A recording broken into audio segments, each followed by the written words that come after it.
We are all full of authentic points of view.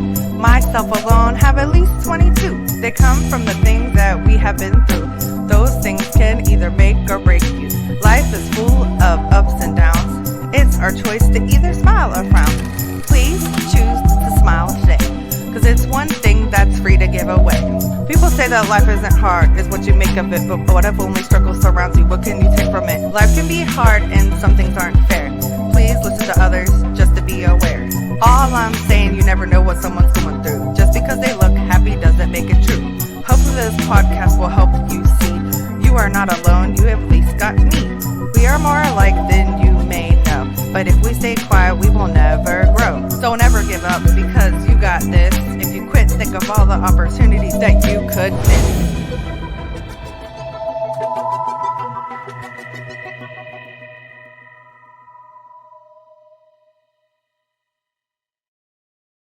Hey everybody, and welcome to Authentic Points of View. I'm Danielle Boer, your host, as always. Woo-hoo. All right, so I'm excited about today's guest.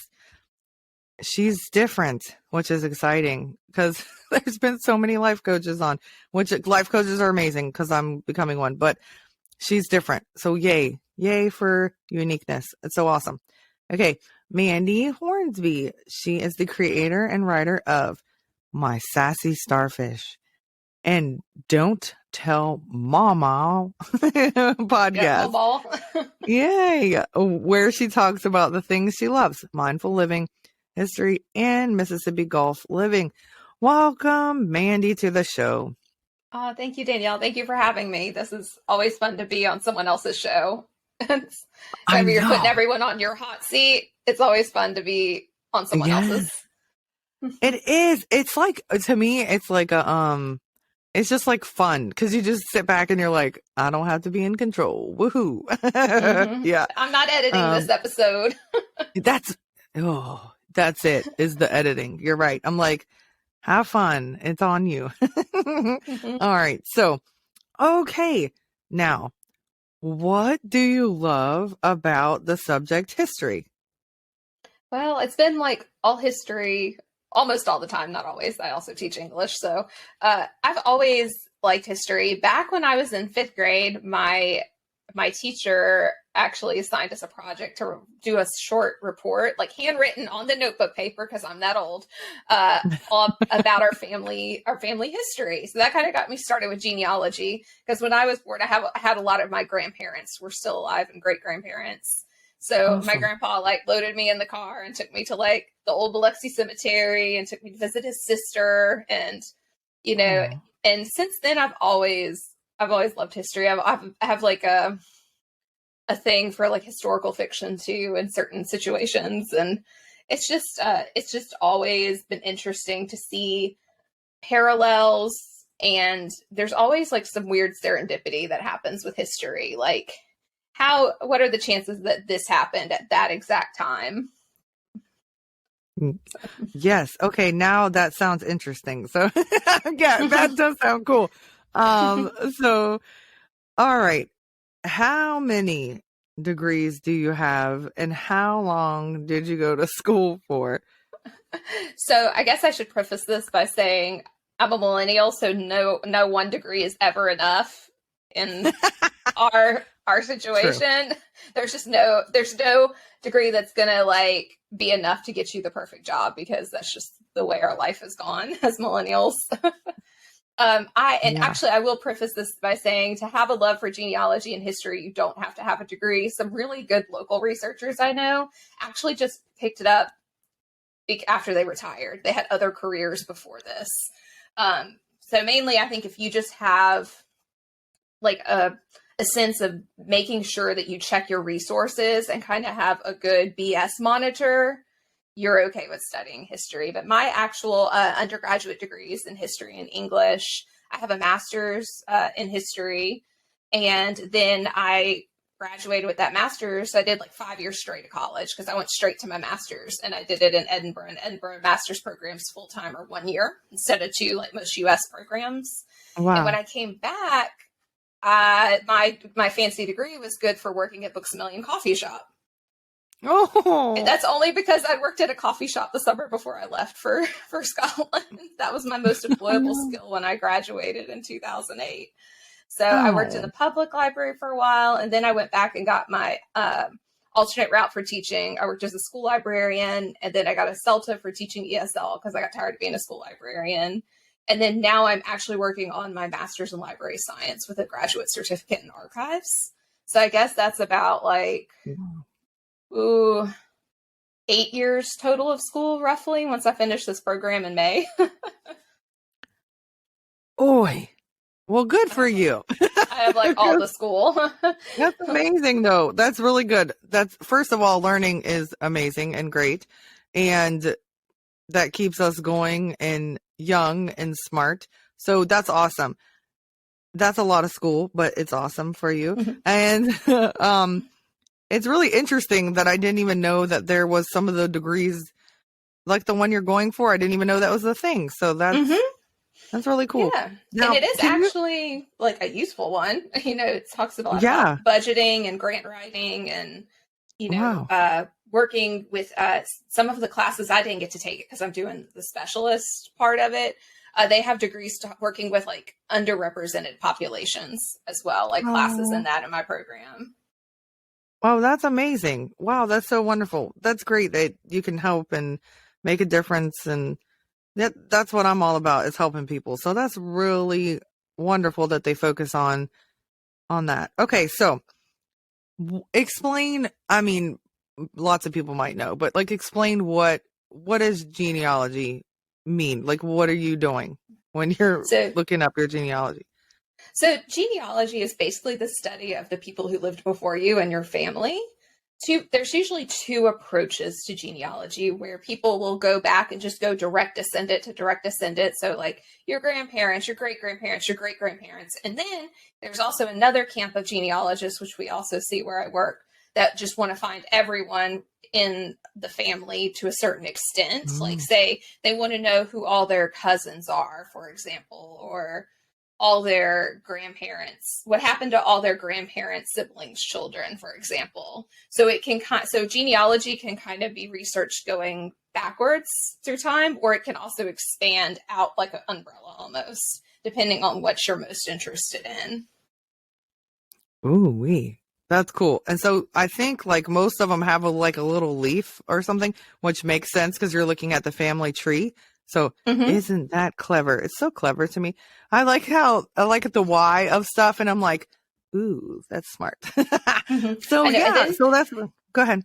Oh, sorry. Yeah. There's also like pedigree charts, which are basically family trees, but in genealogists we call it a pedigree chart, which is kind of weird because I'm like, we're not, dogs. We're not livestock or dogs, but okay. But if you look at like the ancestry websites, if you print a family tree, it'll call it a pedigree chart. Oh, okay. So let me ask you this though, because it's fascinating. So if I'm looking up somebody from the 1800s, we didn't have a lot of, like, how do they know these things? Like, say the person, no offense to the person, say the person didn't do anything like even work a job or write something or like go on a boat.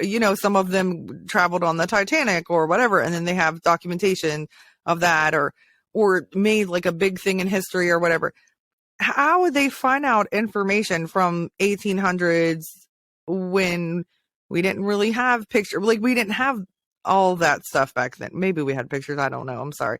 And that's sad. I was a photographer and I don't know when that was discovered. But the point is, like, we don't have Facebook. We don't have all this stuff. There's no documentation of them. How do they find out these things? Some people get lucky and some people have like struggle. Like we see like a lot of people that and actually people that are noteworthy too. Sometimes they're kind of hard to get tracked down in certain phases of their life. But what I find is there's not too bad on the 1800s because there's the census. Okay. Census is where you go and, every 10 years and you tell, say how many people in your household, where you're from, what you do. And the government holds on to it for like 50 something, 70 something. Oh, it's actually 72 years or something like that, roughly. And then they'll release it to the public. So they do have the census, except for the 1890 census, it was burned. So there's no 1890 census. Gravesite records are useful, church records. We really rely on Catholic records where I'm from because we have a really heavy Catholic population because we were, you know, and where I'm from, instead of being a British colony, we were a French colony for a long time. So we find Catholic records.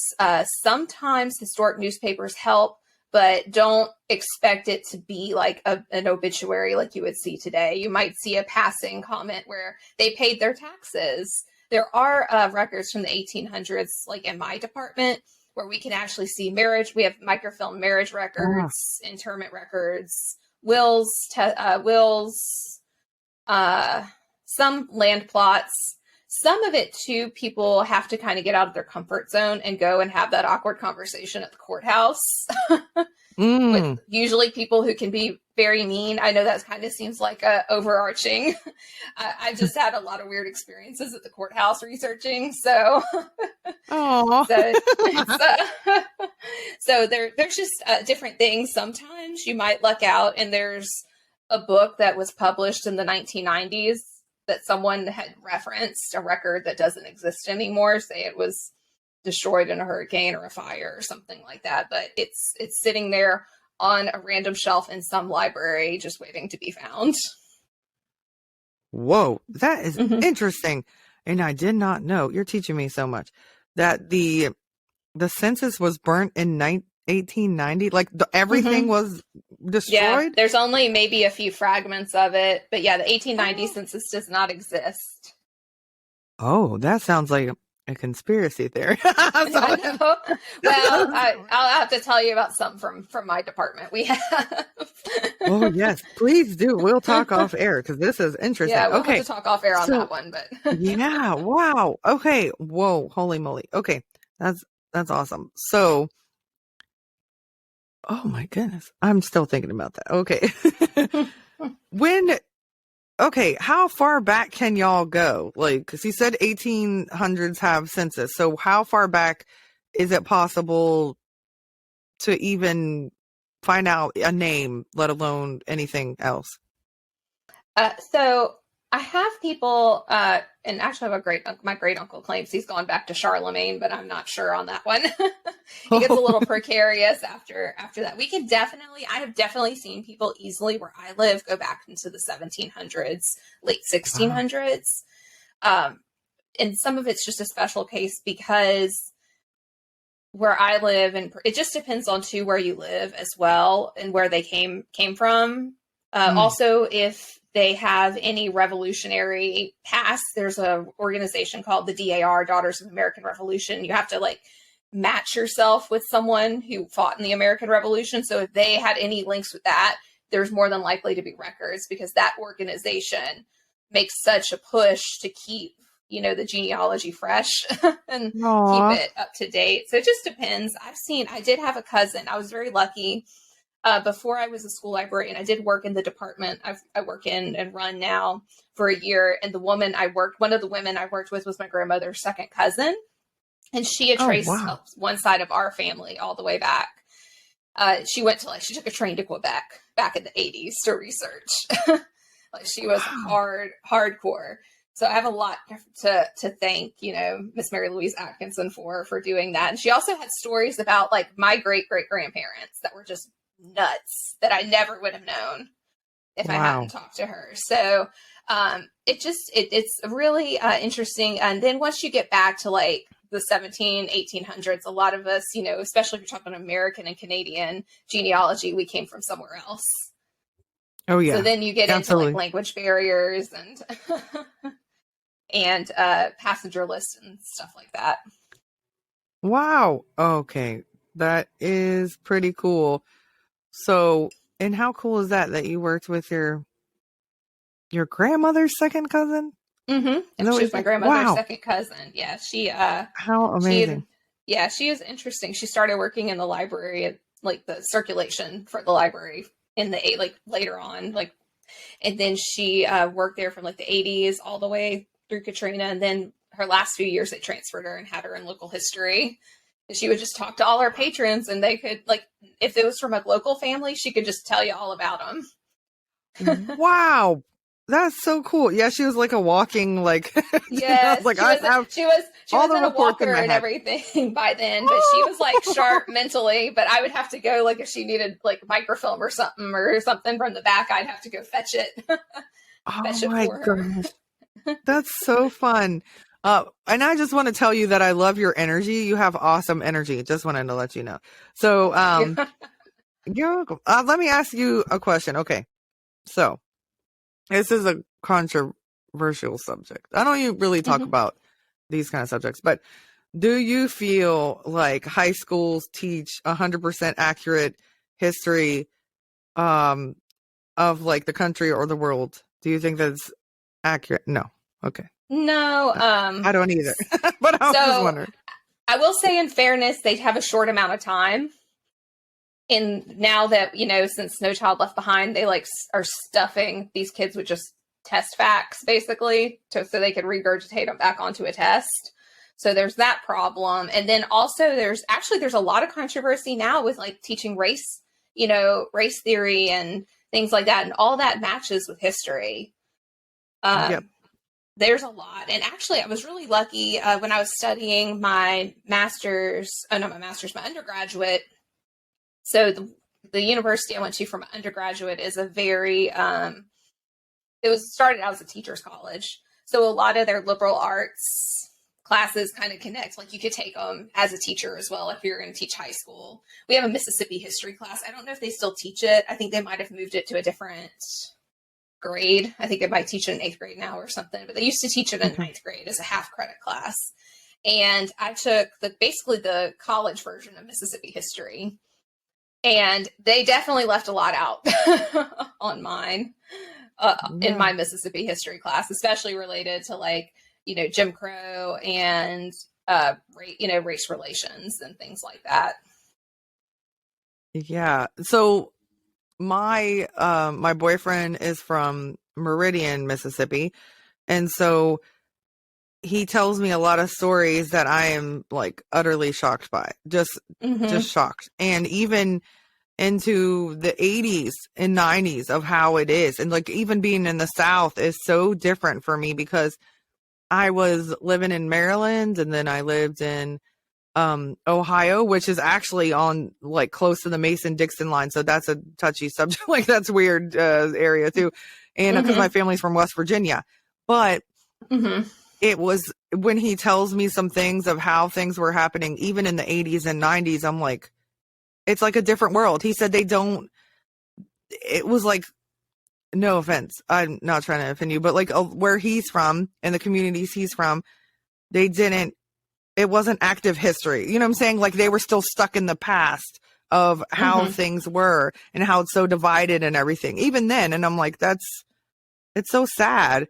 And, so, okay, we'll get off of that because it could go down rabbit holes, but yeah, people don't know wherever you live, and I have listeners in so many countries. So wherever you live, we don't know what people around the globe are going through or in different parts of even the country, even parts of your state in Mississippi, totally different, like Gulf Coast is way different from where he is from and stuff like that. And so sometimes we don't realize what other people are going through. So that's why I talk about kindness, because people could be struggling with some really, poverty, like where he's from poverty is very so bad in Mississippi. Horrible. And it's just sad. And it's like, people are so judgmental and they say like, oh, how can you, be this age and still get government assistance, or how can you do this, or you're lazy? No, because first of all, you can work 40 hours a week and still not be able to afford to live. So you don't judge, you know what I'm saying? Like you judging people like, okay, I'm a big person and they're like, big people are lazy. No, I bust my butt. I run around like crazy, like more than the skinny people. They're sitting down. I don't sit down. So you can't judge a book by its cover, librarian. You can't. Nope. That was a corny pun. Nope. I'm sorry. Yeah, you would be horrified to find out what I make with all the degrees I have. because I still live mainly because one of the reasons because I still live in Mississippi, and then just, how culture appreciates educators and librarians. But yeah, you would be like absolutely horrified. Horrible. No, I would. So. I'm sorry. Yeah, that's not right. It's anyway. Okay. Again, we'll go down a rabbit hole. It's not fair. And, but I'm thankful that you're doing what you're doing, even though, you're not getting what you deserve. So this is a selfish question. And I'll tell you why in a second.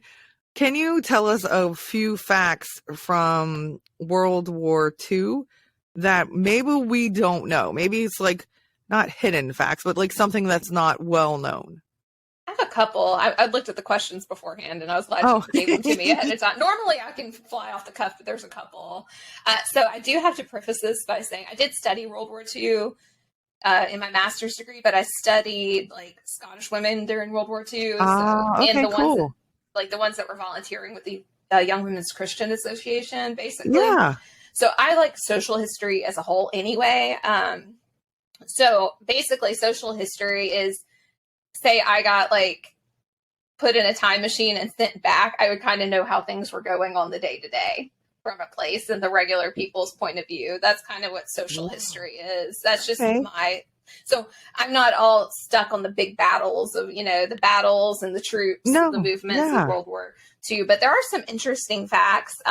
One thing that's a couple of things locally connected. The Higgins boats were the ones that were modeled off the boats they used in the D-Day landing were modeled off the Higgins boats, which are flat bottom bayou boats that are used to like go through the swamps in Louisiana. They were perfect for the amphibious landing at the Normandy beaches, because they could get the troops close enough to the beach to let them out. And I think that is one of the reasons that the World War II Museum for America, the National World War II Museum, is in New Orleans. Oh, wow. Oh, how cool is that? Mm-hmm. Yeah. So now I'm curious. Tell us a fact about the Scottish women. Because again, listeners are everywhere. Like everybody listen, not everybody. I wish everybody please listen to this podcast. No, everybody does not listen. And hers too. Yeah, we're going to talk about hers too.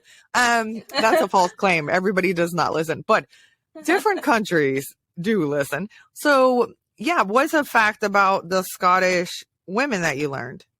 What was interesting, so whenever I was there, like I said, chose the Young Women's Christian Association, and they did all kinds of stuff to volunteer. They were a massive organization.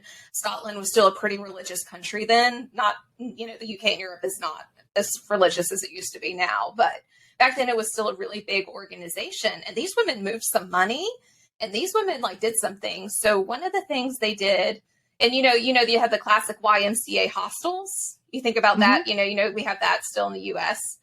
Well, the Young Women's Christian Association took the lead in creating housing for the Women's Land Army. So what the Women's Land Army was is they would take these women from the cities, these young girls. It was one of the groups that had the youngest entry age.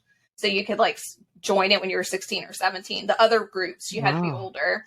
They would send them out to the farms to replace the field workers so they could go to war, basically. Oh, and wow. Scotland is pretty rural, pretty, pretty full of, different farmlands, different type of agriculture.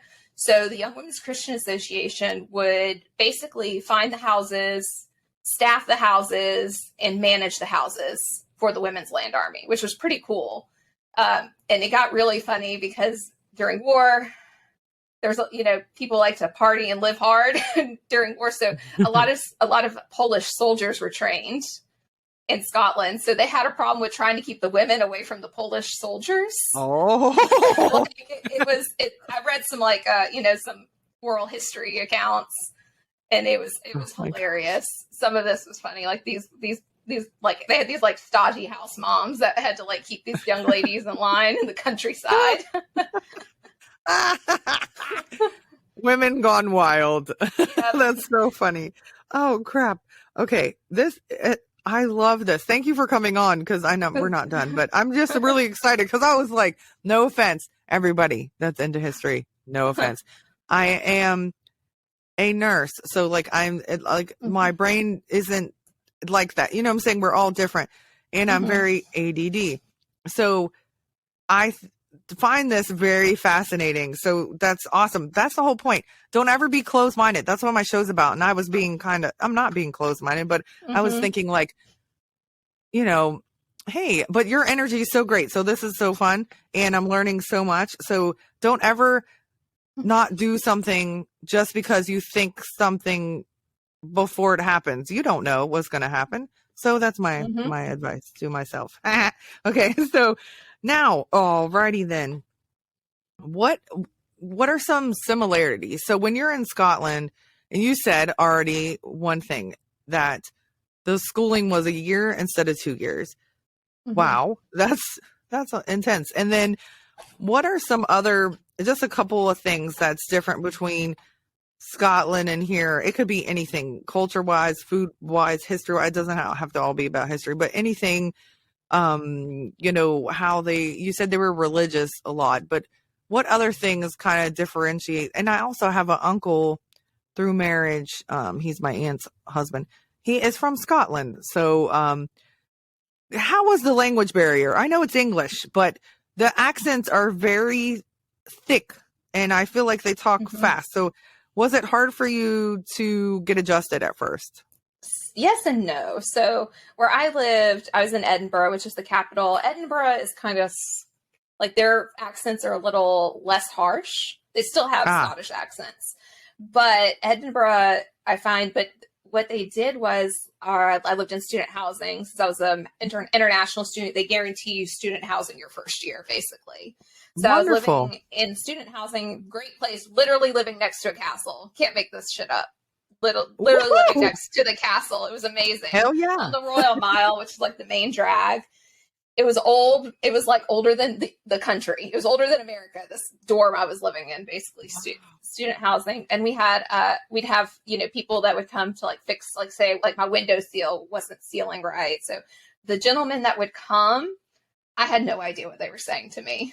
They were just from outside the city and like the general Midlothian area. No idea. Our cleaning lady, it took me a minute. I eventually caught on to her accent. Yeah. But if you find that the Scottish people, like depending on, it's like anywhere in the U.S., even Southern accents are not all the same. So it's kind of the same with them. Like people from Glasgow are different, sound different than people from Edinburgh. People from the Highlands sound different than, you know, the people from the lowlands. Yeah. So well, that's interesting. That is interesting, but that's a good point because that's how it is in England too. So I love Adele. Okay. She's Cockney, right? So she says like, thank you and stuff like that. But there's different, and I don't know all of them, but there's different areas and they all have different accents that are distinct to that area, just like you said. So when I first talked to someone from Alabama, no offense, Alabama, I did not understand what this guy was saying. I had no clue. And I just moved from the north. And so we didn't speak like, I don't, you know what I'm saying? Like I wasn't used to hearing a lot of people from Alabama. So I had to literally ask this guy, I don't know where he is or what his name is, but I had to ask him to repeat himself like several times because I was trying to be engaged and pay attention, but I just didn't get it. And when I first moved here, nobody understood me. Nobody. So I had patience. I worked in Decatur, Georgia. If y'all ever heard of Decatur, they say Decatur where it's greater. Lots of rappers are from there too, which is cool. It's a really beautiful town. It has a lot of history there too. But there, like, nobody understood me. I would take care of the patients. I would ask them questions and I would say stuff like home and phone. Okay. People made fun of me. So crazy.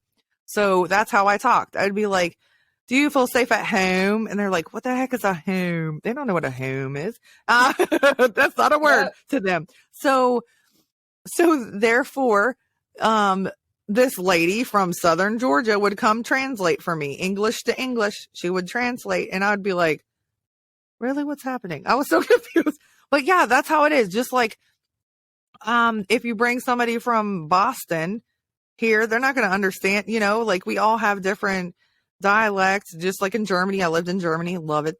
I lived in Germany twice.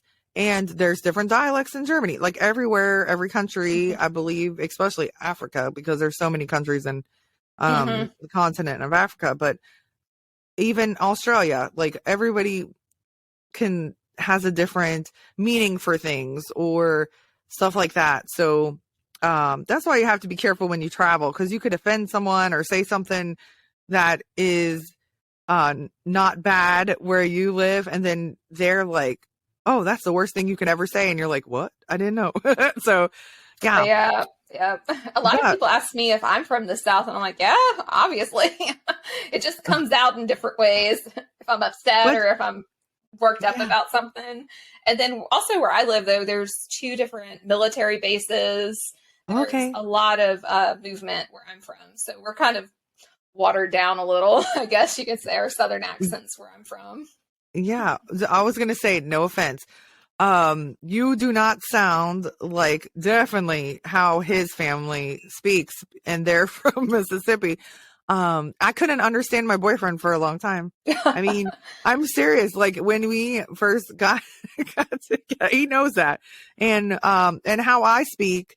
And first of all, like I'm white. Well, obviously, hi everybody, I'm white. I'm white and he's not white. And so he had never been with somebody that wasn't white. I mean, that wasn't black. So that was hard for us to, like, not me, because I've dated a lot of black men. That sounds bad. A lot. Woo. That's a different show. No,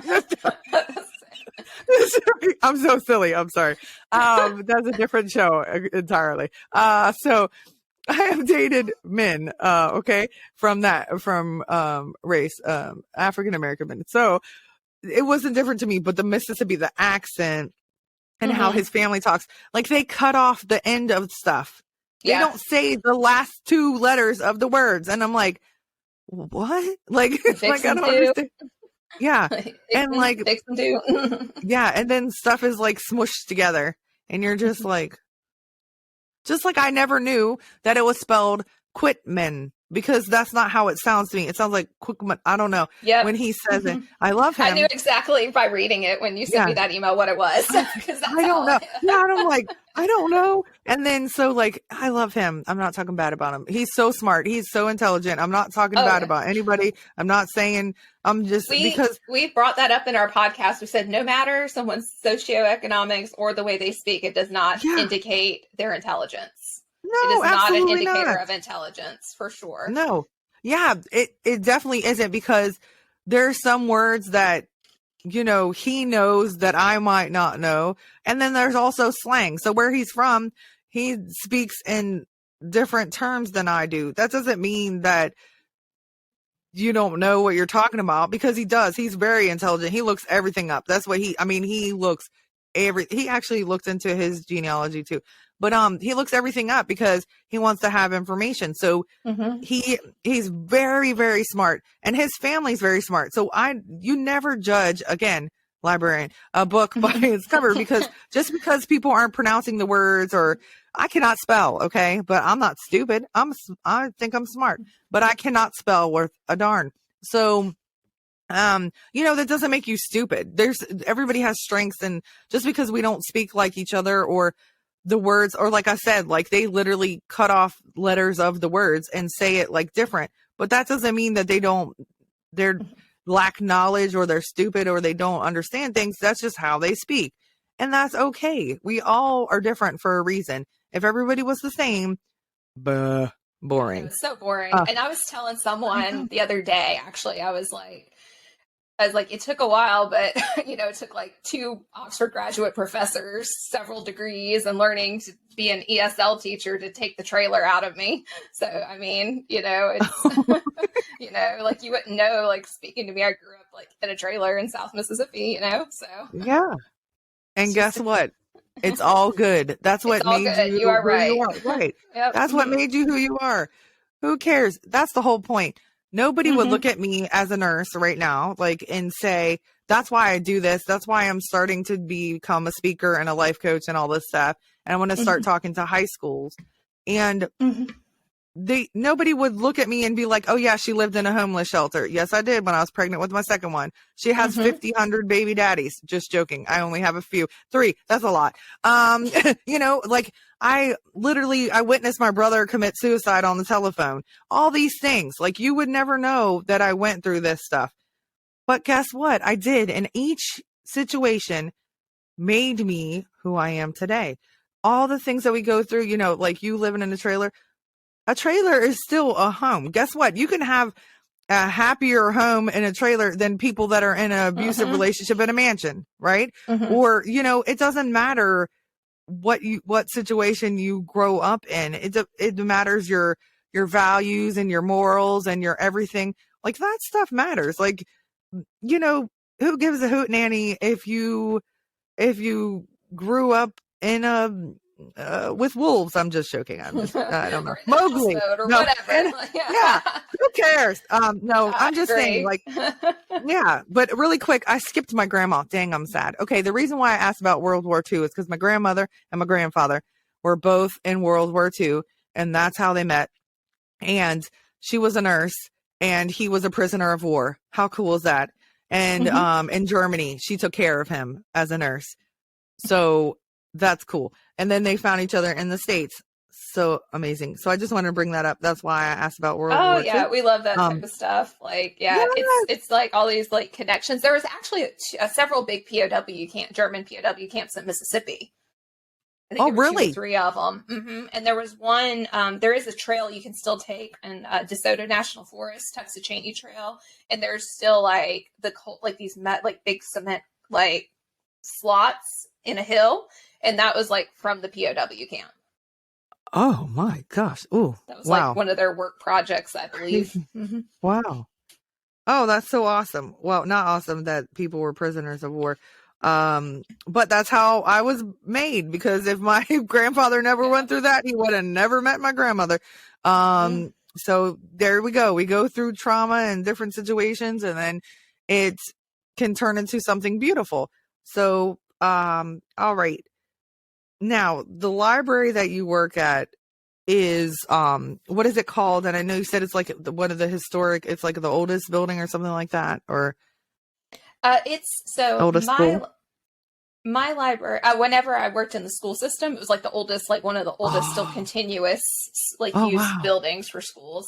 That's a whole other podcast I can go on about. But the library I work at actually is a replacement for Hurricane Katrina. So it's only been built since 2011. It was first completed. So I work for the Harrison County Public Library System. And I work in the local history and genealogy department, and it's located in downtown Biloxi. Now, our collection is kind of Biloxi heavy, but we are actually the genealogy department for the county library system. So we try to help and service everyone where we can. Also, I do have to say, all these things I've said in the podcast are my beliefs, not my employer's. I do have to say that. Yeah. I understand. As per our HR manual. Yeah. Yes, they do not. Well, you didn't say the name of it, so it's all good. I think you didn't, but that's okay. Yeah. So no, these are your beliefs, right? So let me just ask you this, just because he told me the effects of Hurricane Katrina on him, and you are more on the Gulf Coast. He was in the more of the middle of the state, closer to Alabama-ish, I think. So how did it affect you? Where were you in your studies? Were you abroad when this happened, or were you here and were you in Mississippi when Hurricane? I was in Mississippi. It's a crazy story. Y'all are gonna think I'm dumb, but so I was in Hattiesburg. But oh my gosh, I know somebody from Hattiesburg. Okay, I was in Hattiesburg because I did my 4 years at the University of Southern Mississippi in Hattiesburg. Yeah. And I came home for Hurricane Katrina because I didn't know what else to do because my family, I guess, goes down with the house. I was lucky because my family, no one in my immediate, well, my great uncle, but my parents and my grandparents did not lose their homes. So I do have to preface this, but I stayed with who is my husband. I stayed with his family, and that house, while we were all in it, it's a 2-story house, flooded about 3 feet with us inside. So that was pretty nuts. There was, they live in a cul-de-sac, and basically this is the error, the fatal error a lot of people made that we also made, was that, the water didn't get that high in Hurricane Camille, which was the big hurricane that hit in 69. And they're pretty high on a hill. Like if you see for South Mississippi is pretty flat. They're kind of built up on a hill. And it was crazy because the pier from the Air Force Base across the bay washed up. All the houses at the end of the cul-de-sac were slabs. Oh. It was nuts. And there was people died in those houses, like 5 houses down. So it was it was such a terrible thing. And then you have a guilt afterwards if your house like is still standing. Right. But you're still dealing with all these feelings because there's still a lot of loss, even if you didn't lose your physical house. There's a lot of loss of memories, places you grew up, the way things are. It still doesn't look the same. And it's been, 15 plus years. Well, I'm so sorry. I'm sorry that, that happened and so many people lost their lives. And it was horrific seeing it from, especially New Orleans, and seeing it from the outside and seeing it on cameras and seeing people float by and seeing just, oh my gosh, people on top of houses and asking for help, or like all the people and the pets that died, and just it's devastating. And I'm sorry that happened, but then I know that, oh my gosh, I think like even New Orleans, they're still trying to rebuild, like still doing, like you said, it's not the same. So, wow. And I bet did you guys lose a lot of history in the hurricane? I mean, wow. Yeah, there's several layers on the Gulf Coast where I live where we've lost history. One was Hurricane Camille in 69, and then they did something called urban renewal, especially in the city of Biloxi in the 70s. So what that was redoing the streets, making like these bigger, like blockier buildings. They bulldozed several really cool old buildings that it just makes me cringe thinking that we don't have those anymore. And then Hurricane Katrina. So it's kind of a game we play in my department where it's like, was it Camille, Katrina, or urban renewal that did that building?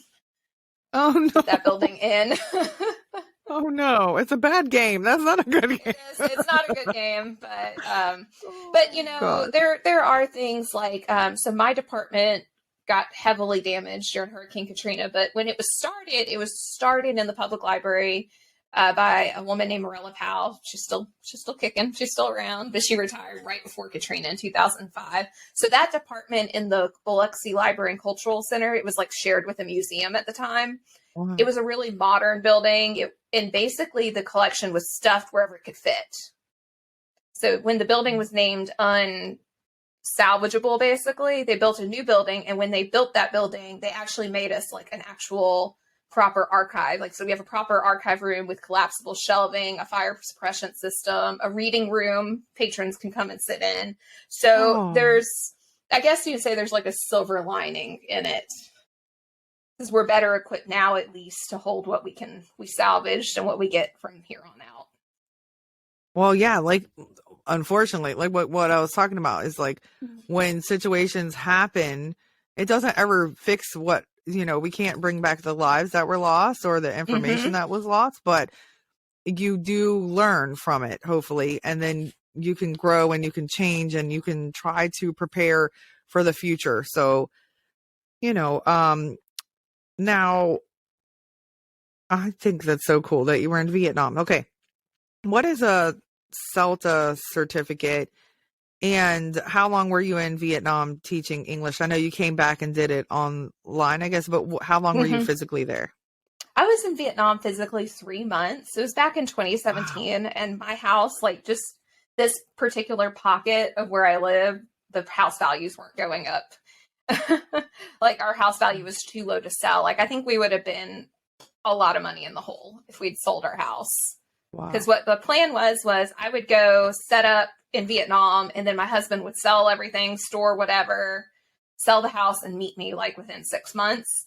But within 3 months between my car value and the house value, it just was not going to happen. So I came back, and then you know how adult life happens. I've lost several grandparents since then. Several crazy things have happened to my family since then. So here I am. And then after doing all the online teaching, I'm burnt out on teaching. So my priorities have kind of changed since about 2020. So, but the CELTA is basically a Cambridge teaching certificate for teaching English to other speakers of other languages. It's mainly for adults, but if you want to go work at a language center for children, that's what they take overseas. Oh, wow. So they do different pop-up campuses, and they have a couple of places in bigger cities like New York, Chicago, Los Angeles that are, always doing courses. But they have a pop-up course in Phoenix, and my best friend / one of my podcast co-hosts lives in Phoenix. So I went and stayed with her. I finished my last year, as a school librarian. I packed up a few days later and went and stayed with her for 4 weeks to do my CELTA. So I would just get on the metro from Tempe and take the metro into downtown Phoenix and do the coursework for that. And it's nice. It doesn't expire. It's kind of expensive, but it's a nice little piece of paper to have, because it gave me the option to not just work at international schools. Wow. Went to look at jobs overseas. You're so smart. Listen here, people that live in trailers. That does not define you. I almost got a trailer a long time ago. My kids were going to be ashamed of it. Guess what? You got a house, you got water, you got food, you got heat, all the things you need, you got clothes. Get over it. Oh, sorry. That's not nice. It was a good example. My parents worked really hard, and they built their dream house on family land, a little further north in the county when I was in about 4th or 5th grade. So that was a good example to have as well. It also makes me appreciate the house I'm in now. I am very fortunate. I love my house, but a lot of people I know have a mentality of they have to keep up with everyone, get the bigger house, build the house, buy the land, build the house. Yeah. And besides dealing with my HOA and our physical location, I love our house. I am happy to be here. Awesome. That's so wonderful. See, I love it. And it gives you, you have, like I said, you have some great energy, and just you're so smart, you're so knowledgeable, and you are so humble. You're not I know all this stuff and you don't know diddly squat. I don't know who says diddly squat. I do. But, and I also say hoot nanny. Ask anybody that knows me if they say hoot nanny. No, they don't. They're the what? What's a nanny? What's a hoot nanny?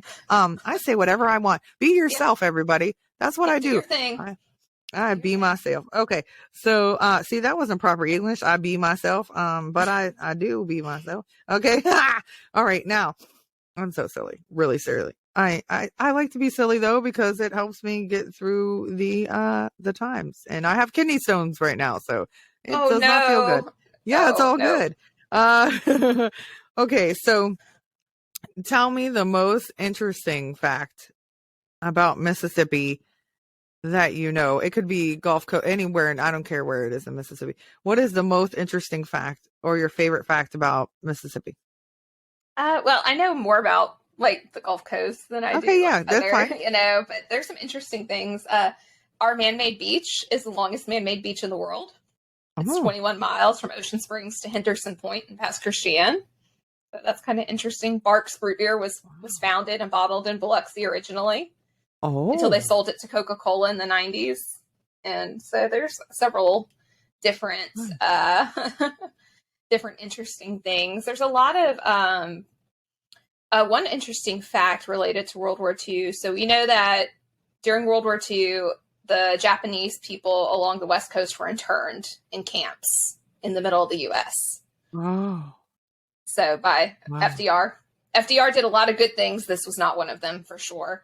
And there were 2 units of Japanese American soldiers trained, and one of them was trained in Camp Shelby. Wow. Which is in right south of Hattiesburg. Oh, wow. How cool.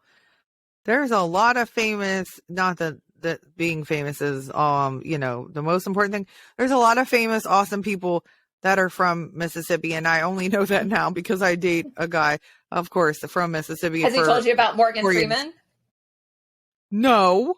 Did he? Morgan Maybe. Freeman. Morgan think he Freeman probably has a blues club in the Delta, and he just opened one in downtown Biloxi called Ground Zero. Oh, that's They're so doing awesome. the I blues didn't. festival this weekend, but I don't know. It's supposed to rain Oh, tomorrow, so oh, it's a that'll blues be club. fun though. That's so Hmm. cool. I didn't know. I think I knew he was from there. There's a lot of people from even where David Ruffin is from Meridian, Yeah. Mississippi. Yeah. So, he tells me like stuff like facts like that. And I'm like, that is so cool. So, cause no offense, I never heard of Meridian before or any of the things you're saying. Hattiesburg. Hmm. Well, now I have because every time somebody says they're from Mississippi now, I say, where are you from? Because he's from there. But I knew Jackson, Mississippi. I think that's the only place I knew back in the day. But, that's the thing that's really cool is that when you expand yourself and you talk to different people, you can learn so much. And it's really fascinating how connected we all are, though. So it really doesn't matter, where you're from or like what your background is, because his background is entirely different than mine, but we have so much in common. Like we are Hmm. connected on a level that I've never been connected with anybody else. So that stuff, if you let those things bother you or halt you from being a friend with somebody or being whatever, like that's silly because you might be missing out on something amazing. You could make history together. Boom, boom, boom. Yep. Corny. And So it's some people, okay. there's been some weird matches. Like you would be surprised. My favorite local person that's famous is Robin Roberts. She's from Pass Christian, which is in the same Really? county as me. Hmm. Oh, awesome. That's so cool. So, I love that. Now, I love the name of your podcast and I can kind of guess where you go. How did you come up with it? I mean, common sense tells me, but what was your inspiration or who is your Maw Maw, however you say? Maw What Maw. was your, yeah, Mammal. What they say that in West Virginia too, however you Yeah. say. But what's your, who is she and like, what was your inspiration for calling it to this?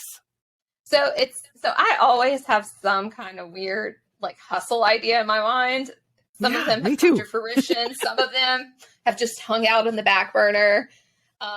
So Don't Tell Mama originally I thought would be like a YouTube thing where I cooked like recipes that were Oh, healthier versions of what our grandmas would cook in the South.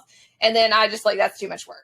But my best friends and my two best friends are sisters, Katie and Leah. They've moved away and I miss them every day. It's just not the same being the one oh, like left behind here, if that makes sense. And so yeah. Leah lives in Phoenix. Katie now lives in Virginia. And I had the idea of us to do the podcast and use that same name because I've always liked that name to talk about growing up on the Mississippi Gulf Coast, growing up in the South, being like millennial women, and also kind of how what we grew up with or how the past is changing into the future and what we should kind of keep from the past and what should we discard and move on from into the future. So we've talked about all kinds of things. We've talked about hosting, we've talked about the holidays in different capacities.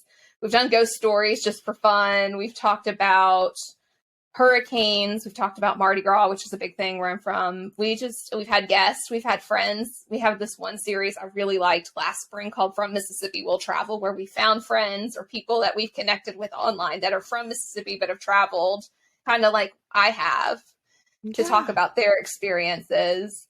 And we just have a good time, and it is a way we keep connected. Like we split the work 3 ways, so I don't have to edit every episode. Oh, They help, nice. they help find guests. We take turns. We make scripts together, and it's just it's been such a fun project, and it keeps us together. Oh, that's so sweet. I didn't know it was Mm-hmm. that sentimental. That's awesome. First Mm-hmm. of all, I love the idea that you had with the recipe thing. Maybe you should eventually do that if you have time. Yeah. Because that's such a smart idea because he talks about like, again, no offense to Mississippi, but if you look it up, it's like one of the top obesity states, like because of the food that they Oh consume, yeah, or it everything's could fried. also, yep. Vegetables have meat in them. That's right. I bet his You family can't be a cooks really vegetarian. good, though. I bet Oh, they yes. cook really good. Yeah, Like, that's what he said. Yeah, I feel bad for being. See, I'm lucky. Look, nobody take this the wrong way. You might. I don't know. I'm lucky. I'm glad that I'm a white woman that puts seasoning in food because yes. because like we have this thing. It's really funny. Like he just said it the other day, and I don't want him to. He's not racist. He loves me, but he is not used to. You know, what I'm saying it's been 4 years. He's still not used to stuff. We got food from somewhere, and he said something about it seems like your cousin made this or something. And it meant that he doesn't even know my cousin, but he just meant like there's not I said, it's not seasoned. And he goes, nope. And so that's the thing, right? So his family, yes, they cook so well. Like he grew up with a lot of family members because of his situation. And so his like aunt, anime and like Big Mama and all these people. And so like the food and stuff. And then I'm like, I cannot cook like that, but it's okay. So he also is part Jamaican. So I've tried to make things, but guess what? I found out, everyone, that restaurants have it. So I just buy it at the restaurant. You probably find it in Atlanta. Oh yeah, we do. There's a lot of Jamaican. Yeah. So that's the thing I love about Atlanta. So history wise, there's a lot of history and U.S. stuff that happened in Atlanta that is good and bad, sad and different things. But it's amazing. Like Martin Luther King Jr.'s house, the childhood home is here. I want to go there. The there's a civil rights museum. There's I think there's even like a Holocaust museum. There's so many like right around me. I'm like everything is so close. And so yeah, there's so many awesome things. The Olympics was here, so we get to walk by. The Olympic rings are out in Centennial Park. It's really cool. Okay. So that's really sweet that you stay connected to your friends, and also because editing is not my jam, that you get to share the editing. Yeah, and then one of my friends, her husband is a guitar player. Like he's a professional. Like he has a a PhD in classical guitar, and so he is a boss with sound editing. Like a boss with sound editing. So if we have an issue with sound, we just give it to him, and he handles it. That's beautiful. Connections are awesome. Like it's really good to have connections with people.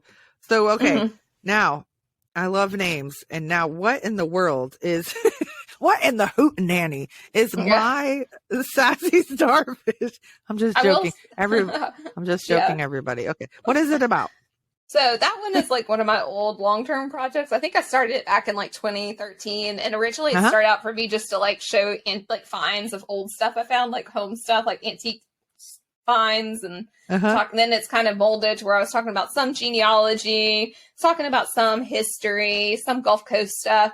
Then I started talking about mindfulness, and it's just kind of, I haven't updated it. I think what I'm going to do with it is maybe just use it as a personal one later. And there's a couple other things I do have a couple of other URLs I would like to use, like to just talk about history, for example, or just talk about genealogy. So eventually, if you check it, it'll probably just be split up, some of the ideas, but I would just talk about whatever. I went really, really into it for about 6 months in 2019 and 2020. And then like algorithms changed and I just got fed up, to be honest with you. We can have real talk about that. Like you could be doing really good, and one source of traffic can be like sending a lot of readers your way, and then it'll just go. Oh, yeah.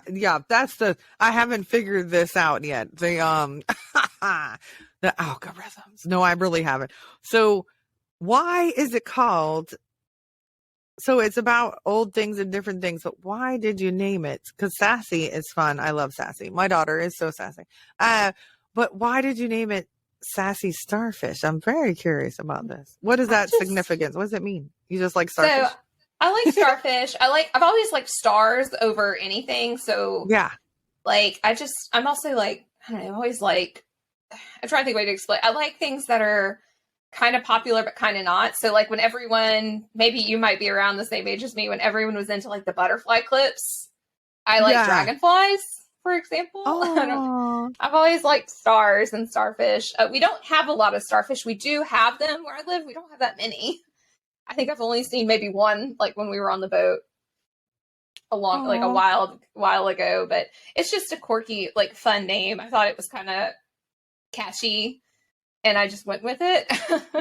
of course it's catchy. I love it. It's amazing. Yes. I just didn't know if it like one time I saw starfish and it changed my life. I don't know. I just didn't know. I like some. Isn't that thoughtful? No, but I just you go over the. That's okay. The catchy title. Hey, don't worry. So all of my titles have like 500 words in it, and it's not very fun. And even my emails, like my emails are like 12 words long, and people are like, seriously? I'm like, yes. So yeah, so it's all good. It doesn't matter. All right. So you are so cool. I love that you're very unique. And that's the thing. You don't have to be exactly like everybody. That's again, boring. So we don't all have to be one thing. Like I teach, English online most mornings, and then I go do the history stuff and do the podcast or whatever. Aw. So I know someone that's an ESL teacher in high school in North Carolina. So what is your favorite thing about being an ESL teacher? We're going to talk about different perspectives. If anyone has any preconceived negative thoughts about different cultures, be an ESL teacher, and they will blow you away no matter where that child is from. Because it's there's a lot of prejudice, I think, now in the U.S. against Muslim people. Oh yeah, and I have one little student from Algeria, and that is the sweetest family. That the mom is the nicest. And all my parents are stupid nice, but this mom is like super nice. They say the sweetest things, and like are so kind and like accommodating. And then I've taught a lot of students. I began with all Chinese students originally when I began teaching online. And now I still have some Chinese students, but my husband and I went to China in 2019, and they hosted, they took us around some of the different families, and they put Southern hospitality to shame, which says a lot. Wow. Listen here. Don't you bring up that you lived in a trailer. You've been to more countries than people have been to states. You're awesome. That's so cool. That's so cool to to be able to travel to different countries and make an impact everywhere and get to meet amazing people. That's that's so beautiful. I'm so happy to have met you, Mandy. Where can we find you? So you mentioned your podcast. Like, is it what streaming devices? What is it on? Currently, it's on almost everything popular, like Spotify, Apple Podcast. We host through Anchor, so you can listen online through the web browser, anchor.fm / Don't Tell Maw Maw. We also have our social media. We do have Twitter, Instagram. We have an open Facebook page. We also have a group that's a closed group. All you got to do is answer one question to join it and agree to the rules, called Don't Tell Maw Maw Magnolia Lounge. And that's kind of like our community where I share quirky Gulf Coast things. Like this morning I shared where I'm from regionally, there's a lot of Croatian immigrants back in the turn of the late 1800s, early 1900s. I even could trace one side of my family to the Croatian immigrants, and they do something called pusheratas for Christmas. And pusheratas are like a fried fruitcake donut kind of thing. Oh, it's really good, but they're very specific to either celebrations or holidays. But I just saw a fundraiser the wildlife rehabilitation group is doing called pusheratas for possums. So that went on the group this morning because that is the most for possums. For possums. Oh my god! Possums. So we're on Don't Tell Maw Maw Magnolia Lounge. You can find me at my Instagram, my Sassy Starfish. I would say my preferred method of communication with people is Instagram, just because I feel like people are a little kinder on Instagram than other places on the internets. Yeah, other intranets. Yeah, there's all kinds of stuff now. I like Instagram. Okay. So do you have like a website or anything for, I don't know if you do, but or anything like Yep, I still that? have Okay. my sassystarfish.com, and any other projects I'm doing, I put on tabs on that. You could go to the tabs, Awesome. and it'll kind of send you off to wherever else you can find me. Okay, so you are fascinating. Mandy, this is so cool. I'm so This was so excited. fun. Thank you. You're Yeah. so fun. This was very fun. Again, no offense. I had I don't ever judge because I just love going with the flow. So I love, Mhm. talking to anyone. So but I was thinking like how would I when you come up with questions, like what am I gonna ask someone? But then I read your bio and I'm like, holy shnikes, like she's awesome. But if you like, oh, I'm a history major and that's all you told me, then I wouldn't know what to delve into. But so I really appreciate you coming on and talking to us.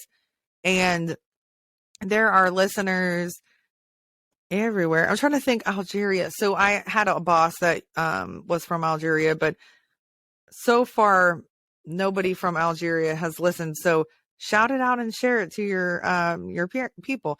Cameroon has listened before. I'm trying to think of Scotland. I don't know. It might Anyways, come but into the yeah. United Kingdom, like it might in your stuff might come out Ah, as United okay. Kingdom in your Okay. stats, maybe. Okay. Well, that's so cool. So anyway, I'm excited that you have traveled the world. That is so fun.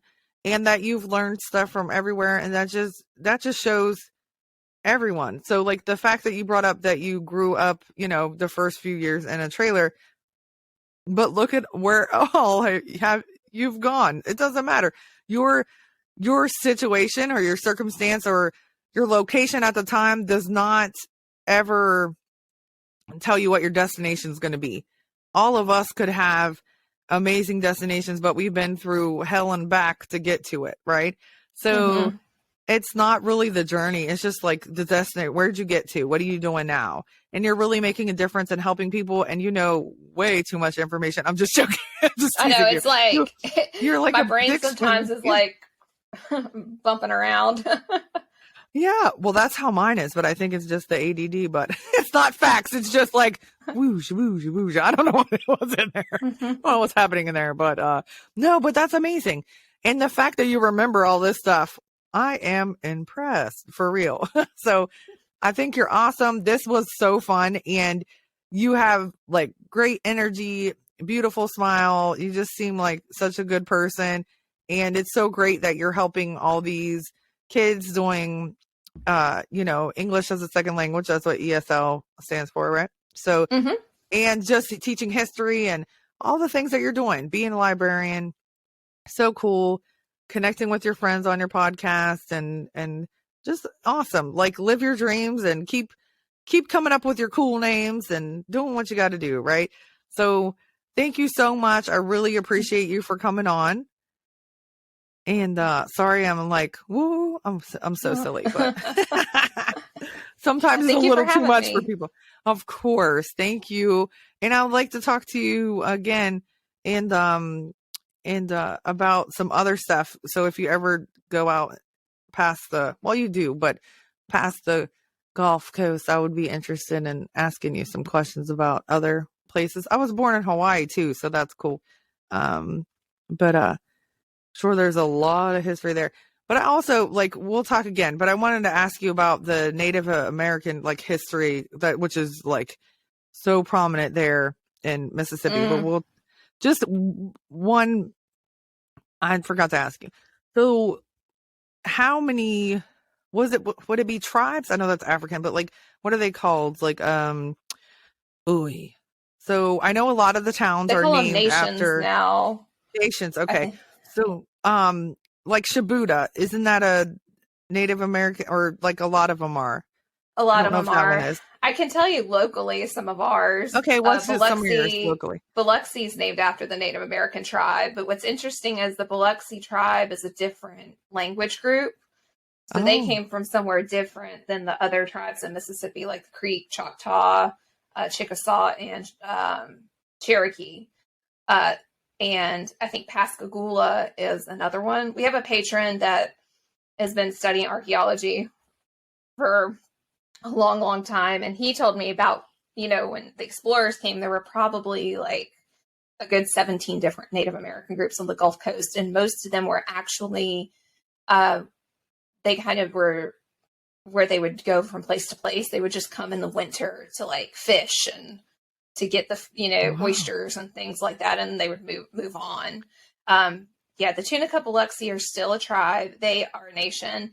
They are located actually now in an island in Louisiana that is sinking. So there is definite need for their tribe, their nation to move, because how much land the Louisiana, the South Louisiana is losing due to different things.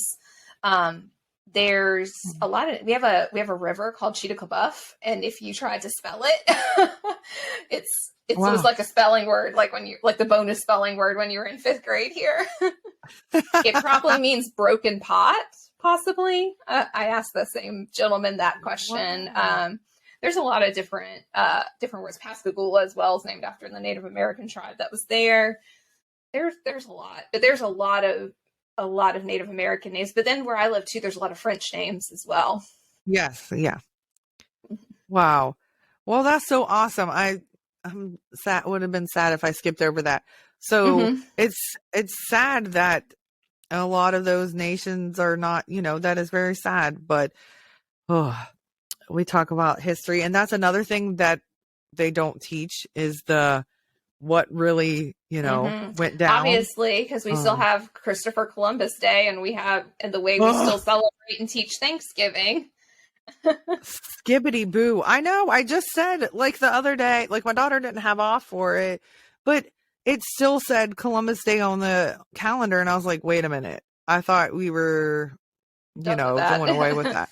But I guess not.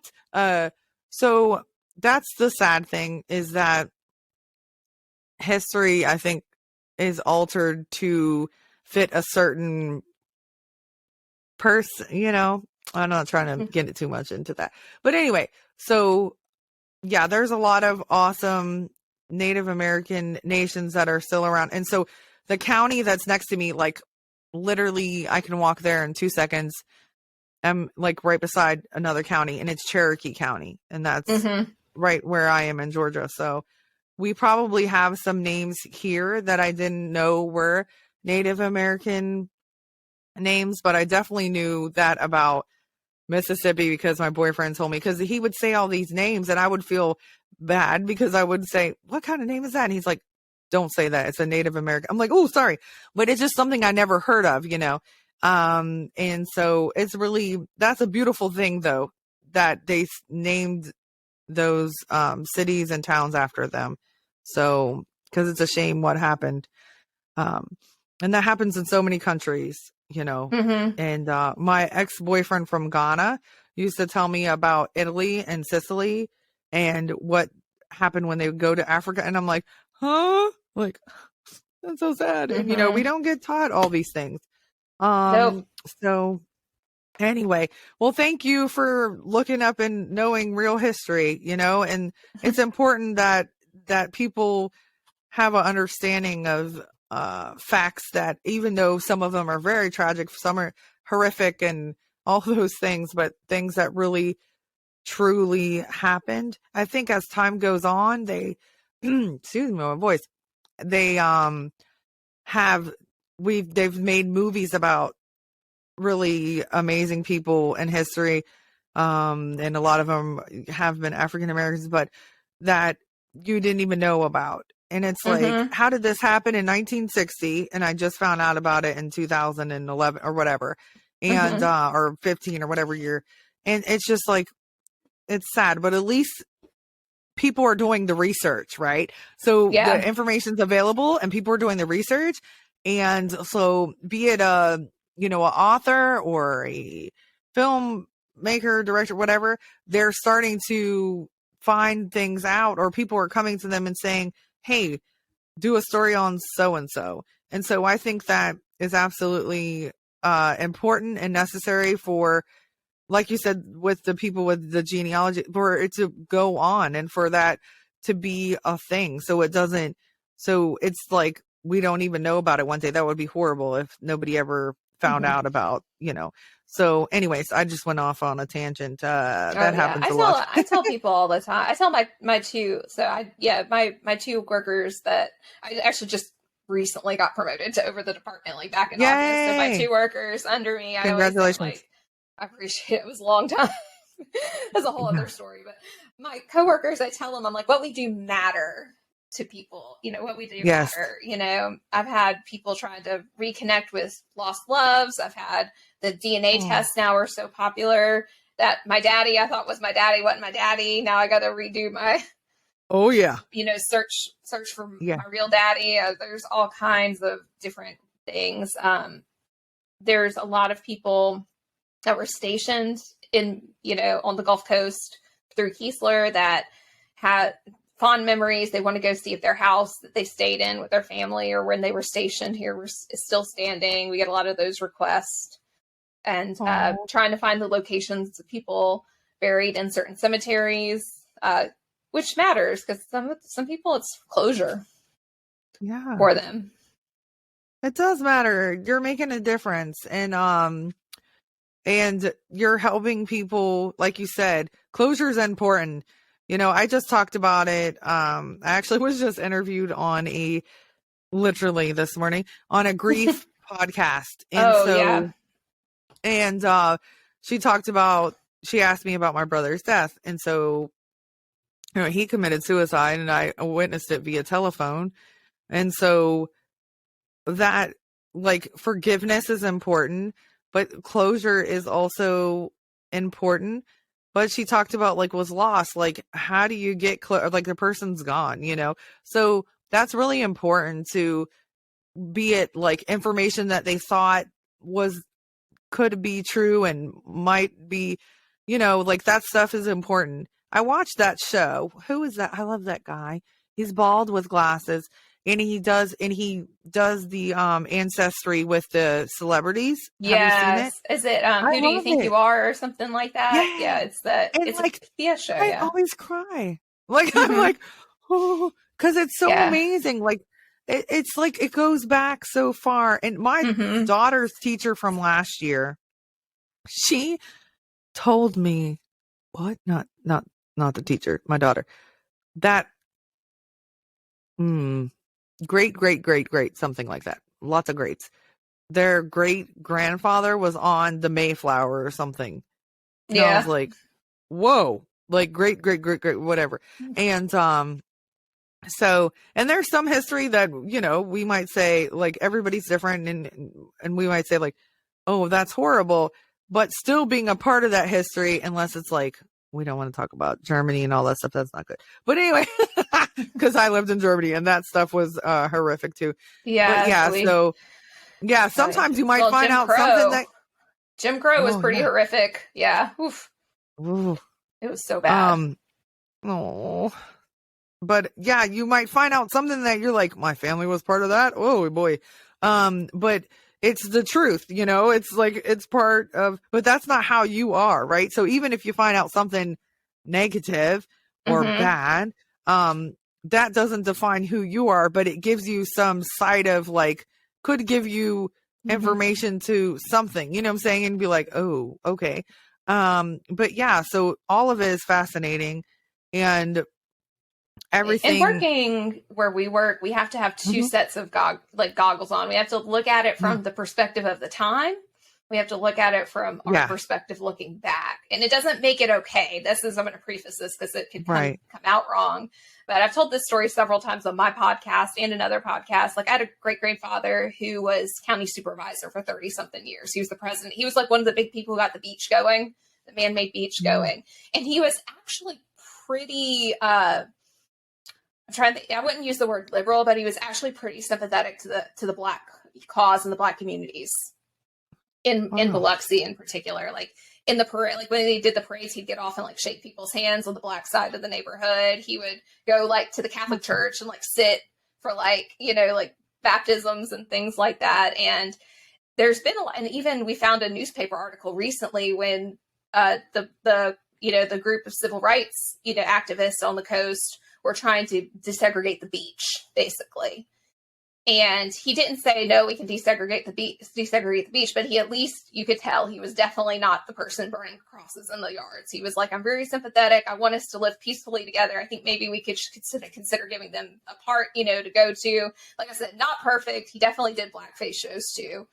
But for what I've been told by multiple people and from reading his, actually his words in the newspaper, it was pretty interesting to see that there was people that kind of fell on a different grayscale than what you read about. Yeah. Yeah.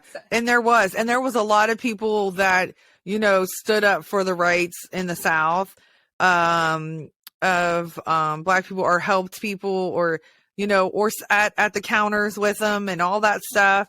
And so that, it's all important. It's sad that that happened. So sad that people I'm are not treated. making it okay. I'm not making it okay that he was in blackface shows or facts. anything like that. But that's just what I know about him.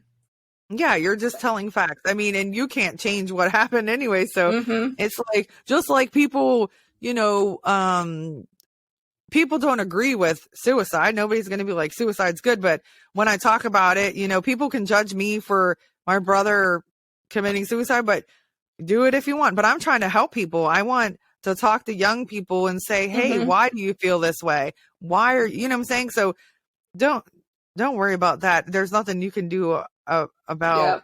Yeah. So it's like, you can't change history, literally. Which, yeah, exactly. Another horrible pun.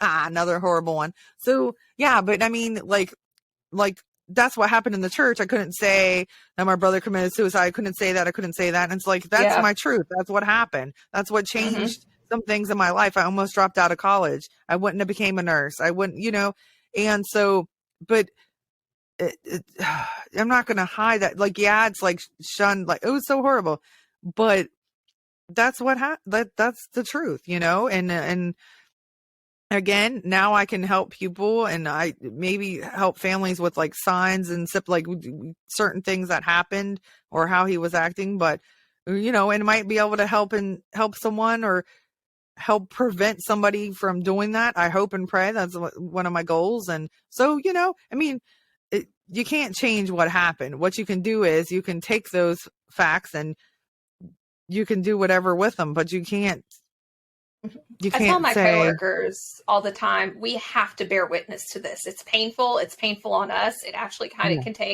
we actually kind of have to be like almost like medical staff with this when we're reading some of these things that have happened. Because a lot of people call us and they want us to research the worst day that happened in this person's life, literally, or one of the worst events in these people's lives. Yeah. So we have to take it on, think about it, research it, but we also have to kind of be able to let it go at the end of the day or we'll go nuts ourselves. It's not the same as dealing with face-to-face trauma or, people who've had these horrible things happen to us, but it's pretty close in the mental space of it because we have to take on, consider what this was like. And it gets me every once in a while. I do twice a week. Me and my coworkers put together historic photographs from our collection it's on the Biloxi Library Facebook page, and I do a little research on it. My coworker has been doing a huge negative collection from a local photographer. So it runs from late 1950s, early 1980s, 40,000 negatives. Wow. My coworker's just been scanning and working on this collection for years. And lately my coworker's been submitting some stuff because I have a hard time finding stuff around the holiday times. Or stuff I want to use for these posts for the holiday time. So I got one, and it was the CBs in Gulfport returning from Vietnam. It's just a long line of CBs returning from Vietnam, waiting in line, coming home for the first time. And I'm reading the article, and then I realized that they're just home temporarily, and they're about to get shipped back. And I just started crying, in my office. It just hit me in the feels that day. Yeah. And that's so sweet. That's good that you are empathetic, and that's what I need to be as a nurse, and you're right. So it doesn't matter. It doesn't make it better or worse that you're seeing that is you can imagine yourself there, right? So that's what empathy is. That's not any different than me when a patient's telling me, hey, I have cancer, hey, this is happening, da da da da, and I can feel it with them. Or the guy that tried to commit suicide, and I think about my brother and the situation with that, and I try to, it's the same thing. Like, even the words, if you're reading words and you can imagine yourself in that state or going through whatever they're going through or whatever, that's a beautiful thing. That gives you're empathetic, and you're doing a great job. So yeah, it does make you feel some kind of way. And unfortunately, I'm so sensitive. So lots of stuff makes me feel a certain way, and I try to be tough in front of people. And just like with you, like if the family member's in front of you, you probably won't cry hysterically, but you can when you're thinking about all those things, like you said, or some of the historic things, like it's just, I don't know, just all the things. I mean, people so my ex-boyfriend's from Ghana, and he's from the capital, Accra. And I knew people, which was so crazy, in, what is it, Ohio or Maryland? I think Ohio, maybe, or Maryland, Ohio. I'm talking about New Martinsville, Ohio, tiny little town. I mean, West Virginia, my bad. New Martinsville, West Virginia, tiny little town, okay? Lots of people are racist there. That's just how it is. I'm sorry. I have people that listen to it from there, and they're just, it's different. So they went to the slavery camp, like they went and saw them in Africa, in Accra, and I was like, they took pictures.